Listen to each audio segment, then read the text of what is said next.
Amém, glória a Deus. Graças a Deus a minha sobrinha achou legal, né? Que eu comentei com ela que eu mudei de curso agora nesse quarto bimestre. Ela achou legal, né? Que bom que eu vi que eu tava fazendo o curso errado. Porque, veja, eu tava pensando errado, porque eu só quero o diploma. Eu só tava focada no diploma. Eu quero. Eu não tenho diploma do curso superior, eu quero. Mas não é bem assim.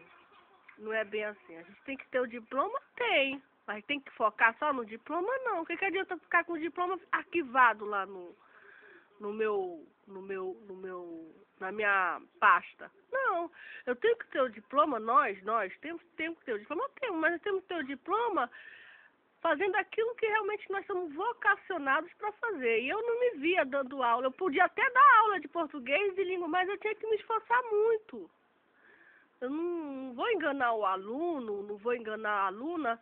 A instituição, você sabe falar inglês? Eu sei falar inglês, sei algumas palavras, mas você dominar o inglês para chegar numa sala de aula e dar uma aula de inglês de nota 10, aquela você, hoje eu dei a minha melhor aula, eu não realmente, olhando para o meu estado, não tenho condições.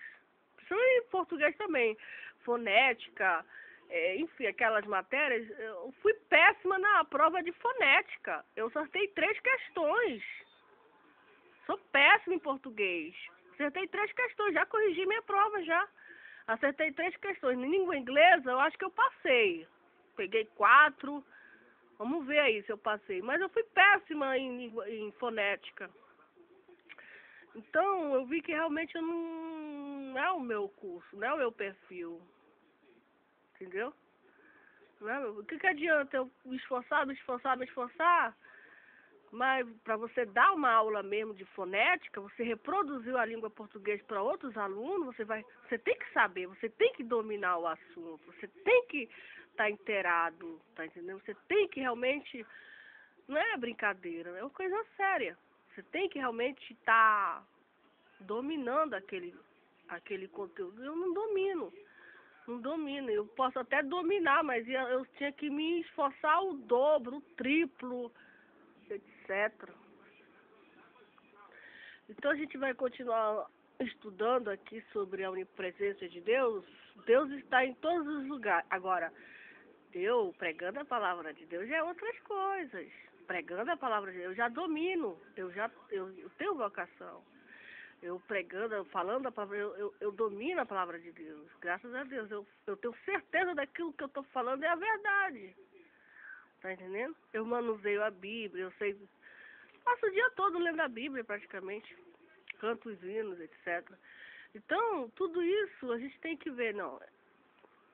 Embora as pessoas não dão valor, mas isso não interessa, vai prestar conta com Deus. Mas a minha parte eu faço. Mas eu quero mais estudo, mais aperfeiçoamento, mais dedicação, mais isso, mais aquilo, mais horas de leitura, tá entendendo? Então, onipresença, Deus está em todos os lugares ao mesmo tempo, ou tudo está em sua presença, ou em tudo. A irmã Socorro vai dar uma aula sobre missiologia, eu já sei. A irmã Socorro vai dar uma aula de disciplina do Novo Testamento. Já tenho bastante material, é só eu vou dar aula tranquilamente. A irmã fulana vai pregar hoje, a irmã fulana vai dirigir um culto hoje. Então isso aí é fácil para mim. Por quê? Porque eu já sou vocacionada, eu tenho uma vocação. Amém? Eu fui escolhida para aquele trabalho. A irmã Socorro vai fazer o evangelismo tal hora, tal dia, tal lugar, tal, vai evangelizar 1000 pessoas. É para já. Por quê? Porque eu sou vocacionada. Amém? Vai falar de Deus. Vai falar de Jesus. Amém? O panteísmo ensina que tudo é de Deus. O materialista ensina que Deus está distribuído em todo o espaço. Imensidão.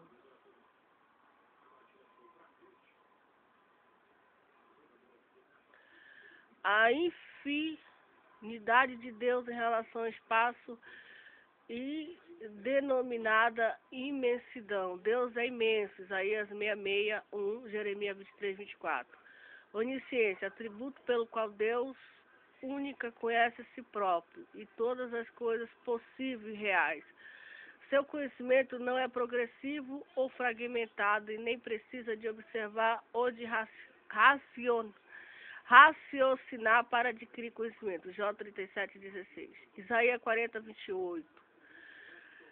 Presciência significa conhecimento prévio do futuro, não é dedução ou previsão. Mateus 6:8. Onividência significa que tudo está ao alcance de sua visão, isto é, das coisas que existiram no passado, que existem no presente, existirão no futuro. Onipotência.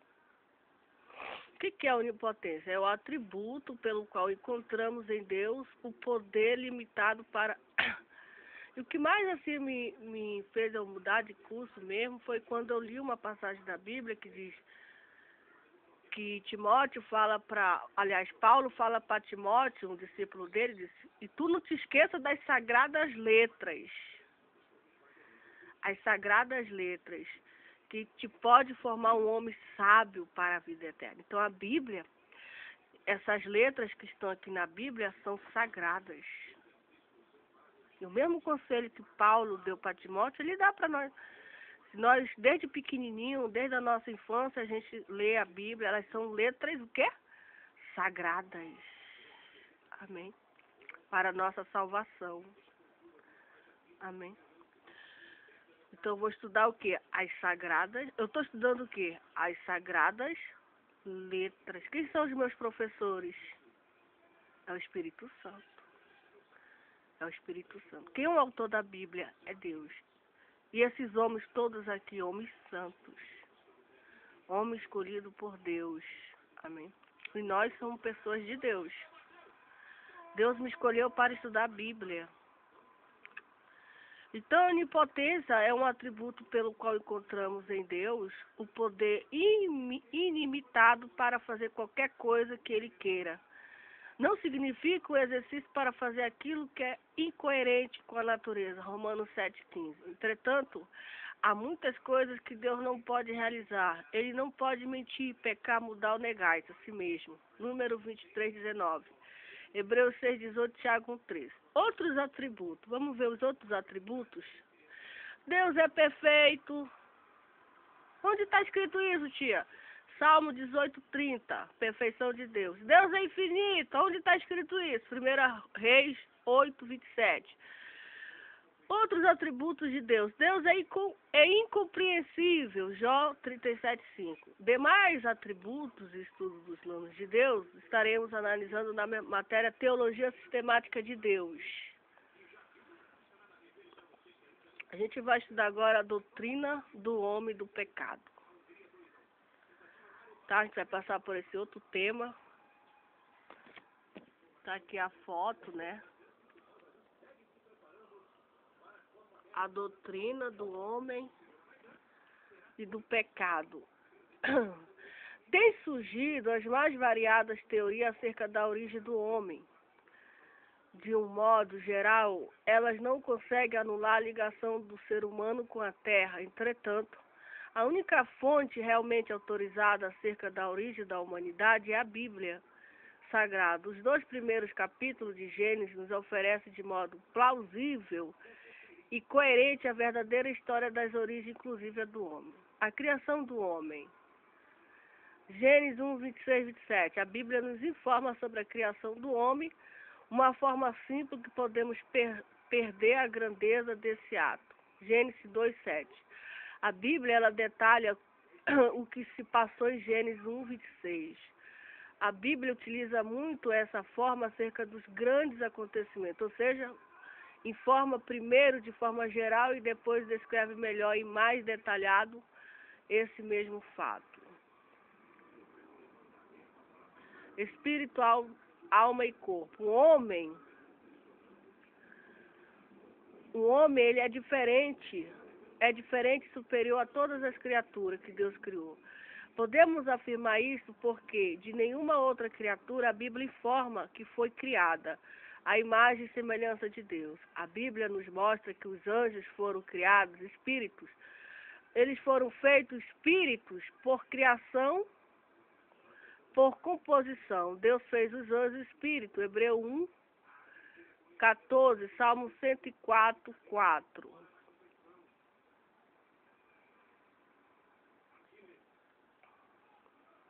Vamos estudar o corpo. O corpo, e formou o seu Deus o homem do pó da terra. A que parte se refere? O corpo Deus pegou do pó da terra e formou um corpo, mas esse corpo não era um homem, era um boneco de terra. O espírito. Mas o versículo continua, e soprou-lhe nas narinas o fôlego de vida. Se Deus não tivesse soprado aquele boneco de terra, estaria lá até hoje. É verdade. Deus pegou aquele boneco e soprou algo dentro dele. Quando Deus soprou aquele boneco, recebeu vida, uma vida que saiu de dentro de Deus. A palavra fôlego no hebraico é a mesma palavra usada para espírito, alma. Vemos no final de Gênesis 2:7, e o homem se tornou alma vivente. Quando o Espírito de Deus tocou aquele boneco de terra, foi manifestada a vida do homem. O que manifesta a vida no homem é a nossa alma, a nossa personalidade. Deus, ele soprou nas narinas, o Espírito queria trazer vida na alma e no corpo. A vida no Espírito vem direto de quem? De Deus. De Deus. Amém? Com o Espírito conheço a Deus, e com a minha alma conheço o meu intelecto, as emoções, a vontade, e com o corpo conheço o mundo físico, material. Estudaremos em mais detalhes durante a matéria Teologia Sistemática do Homem. Vamos estudar as faculdades distintas do homem. As faculdades do corpo são 5, as faculdades, as quais se manifestam através do corpo: a visão, a audição, o olfato, o paladar, o tato. Ainda que seja distinta uma das outras, elas não atuam independente do comando da alma. São denominadas de instinto, naturais ou sentidos corporais, os quais recebem impressões do mundo exterior, transmitidas ao cérebro através do sistema nervoso, e daí que partem as ordens para todas as portas do corpo. O sentido físico obedece às leis naturais que estão impressas pelo ser humano, no ser humano. São elas que regem as atividades do corpo. A faculdade da alma são 3. São 3 as faculdades principais ou qualidades da alma, pelas quais ela se manifesta: intelecto, sentimento e vontade. São 3, tá, gente? As faculdades. São as principais, a qualidade da alma, pelas quais ela se manifesta: intelecto, sentimento e vontade. O intelecto, vamos falar do intelecto.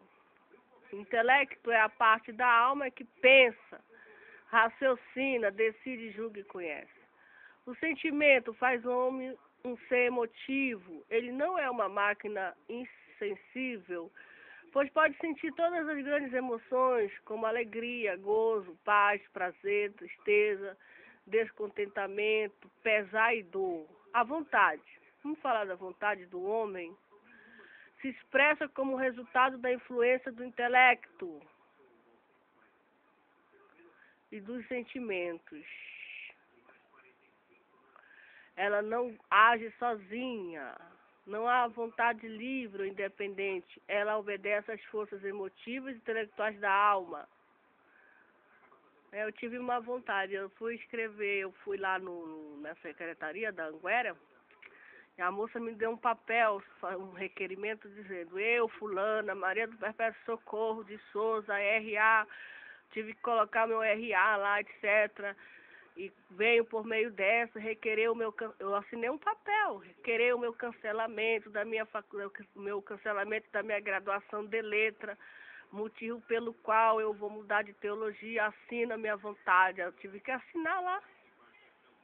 Assinei um papel. Inclusive, eu pedi para a secretária me dar a cópia desse documento, ela nem me deu, ficou lá. Ela me deu um papel aí que eu vejo que não tem nem, só tem um número aí, mas aquele papel que eu escrevi do próprio punho, eu assinei esse papel, ela deveria ter me dado. A faculdade do espírito, duas faculdades principais se destacam com a abrangência sobre outras qualidades importantes, as quais são fé, consciência. Elas identificam o ser religioso do homem, podemos chamar de natureza espiritual, do qual o ser humano é dotado especialmente para uma perfeita comunhão com Deus. Tentação e queda do homem, a terminologia do pecado, as palavras empregadas no VT para descrever o pecado são tão notáveis como o registro de sua história. Chata, pecar, errar o alvo. Pache, transgredir, significa primeiramente ir além, rebelar-se, transgredir. Rash, ser ímpio, basicamente significa ser solto, mal, ligado, ser ruidoso ou maldoso. Ra, ser mal. Ra, ser mal, com o significado de quebrar, danificar por meios violentos. A palavra veio a significar aquilo que causa dano, dor, tristeza, e daí o mal moral. Arvo, ser perverso. O termo significa entortar ou torcer, daí perverter ou ser perverso. Perverter a lei de Deus, ou andar pelo tortuoso, em posição ao caminho reto a Deus. Gênesis. Outros termos.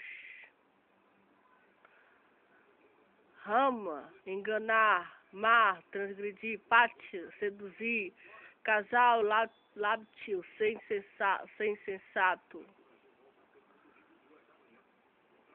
tame, bem, ser impuro. A propensão para o pecado, propenso, mas não destinado. Como ser racional o homem em seu primeiro estado de inocência, desconheceu o pecado. A possibilidade para o pecado surgiu com a tentação. De fato, ele não havia ainda desenvolvido seu caráter moral. Esta propensão para a transgressão não significa que o homem, inevitavelmente, estivesse destinado a pecar. Esta tendência baseava-se unicamente em seu livre-arbítrio. Ele poderia conscientemente manter-se fiel aos limites do conhecimento que o Criador lhe deu, ou então rebelar-se contra esta lei a partir para o outro lado. A queda do homem através do pecado. A queda de Adão e Eva é apresentada literalmente na Bíblia de modo explícito. Não foi um relato teórico ou figurativo, mas histórico. Por isso, entendemos que o pecado dos nossos primeiros pais foi um ato involuntário de sua própria vontade e determinação. É claro que a tentação veio de fora, da parte de Satanás, que os instigou a desobedecer a ordem de Deus. Concluímos, pois, que a essência do primeiro pecado está na desobediência do homem, à vontade divina e na realização da sua própria vontade. O seu pecado foi uma transgressão deliberada ao limite que Deus lhe havia colocado. A consequência da queda. A queda de Adão e Eva é apresentada literalmente na Bíblia de modo explícito. Não foi um relato teórico ou figurativo, mas histórico. Por isso entendemos que o pecado dos nossos primeiros pais foi um ato involuntário de sua própria vontade e determinação. É claro que a tentação veio de fora. Isso aqui eu já li. Amém? Consequência da queda. A queda de Adão e Eva, a consequência da queda. O pecado afetou a vida física e psíquica do homem. Ele, Paulo, escreveu aos Romanos: por um homem entrou o pecado no mundo e pelo pecado a morte, Romanos 5:12.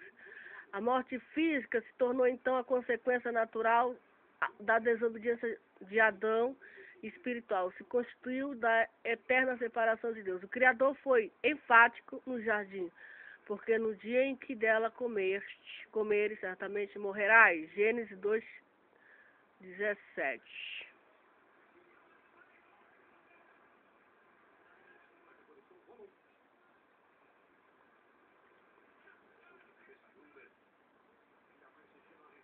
pecado afetou a vida espiritual do homem. O salário do pecado é a morte, Romanos 6:23. Adão não morreu no mesmo dia em que pecou, mas perdeu a possibilidade de viver e também perdeu a imagem de Deus em sua vida. Isso implicou no rompimento da comunhão com o Criador e causou-lhe a morte espiritual no momento exato que ele pecou. Amém.